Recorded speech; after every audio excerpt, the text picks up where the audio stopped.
reflect on two events in Houston that reflect on what Helga and the other panelists were talking about.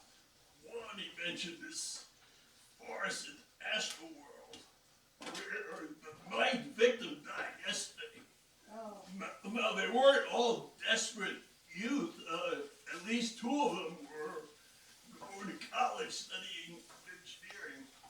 Wow. The What woman, were they doing at that concert? that's the culture.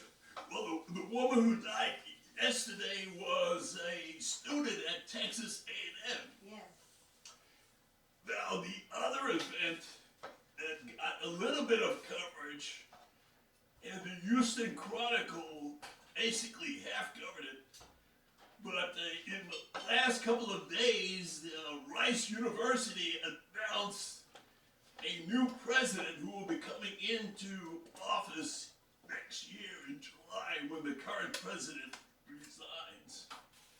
His name is Reginald DeRoche, and the way the Houston Chronicle covered it, they say this is the first time an immigrant and an engineer has been named as president of Rice University.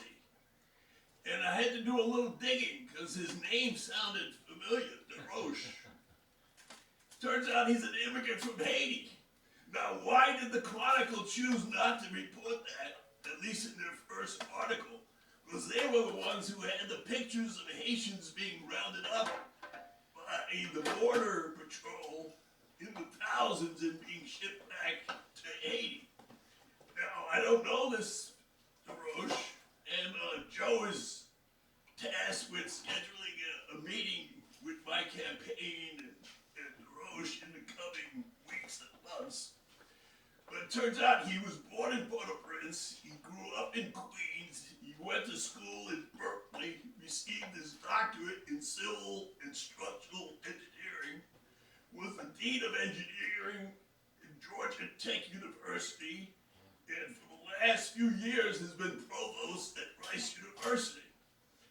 Now, hopefully he doesn't have the ambition like the current president of Rice to get the Knight Commander of the Order of the British Empire, like one of their professors got just a few weeks ago.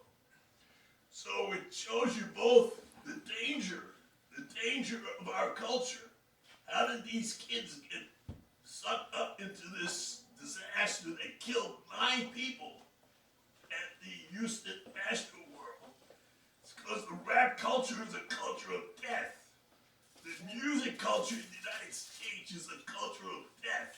And there was one of the youngest victims was a 9-year-old who was on his father's shoulders. When the crowd squeezed in, his father passed out, and this 9-year-old was trampled on by the crowd. He's now in emergency care with massive internal organ damage. Now that is the danger of the current United States and Western culture.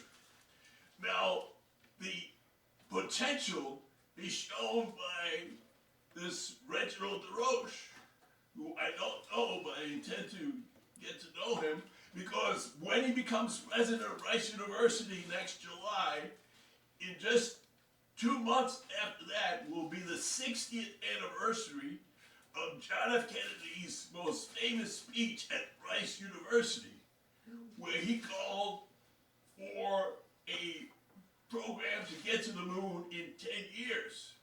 And that's probably the best speech of all the great speeches that Kennedy gave. That is the one that resonates the most, because that is the true American culture, the culture of scientific optimism. And that's what I hope to bring to this campaign.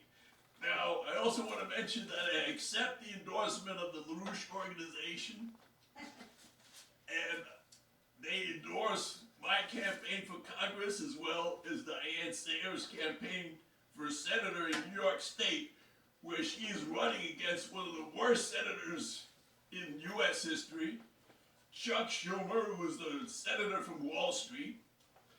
So we intend to use our campaigns to lay out the alternative, which is LaRouche's 4 laws, as I went through in the video, and to give kids like was fighting for his life. And like the 14 and 16-year-old and the 20-year-olds who were killed uselessly at this rave concert, this rap concert, this death concert in Houston, give them a future like what Kennedy did to my generation when he directed the scientific and technological power of the United States for a positive mission to develop our infrastructure in science to get to the moon. But his vision was not just to get to the moon, his vision was to eventually get to Mars. And unfortunately, that vision was cut off with his assassination. So both Diane, Sarah, and I intend to bring LaRouche's vision to the Congress of the United States, which right now, if you listen to the Congress, both parties are trying to beat up on each other to see who's going to have the first war with China, or should we go to Russia, war with Russia first. So we're going to try to bring some sanity to the U.S. Congress and give this nation, this state, this district, this new district, a mission for the future.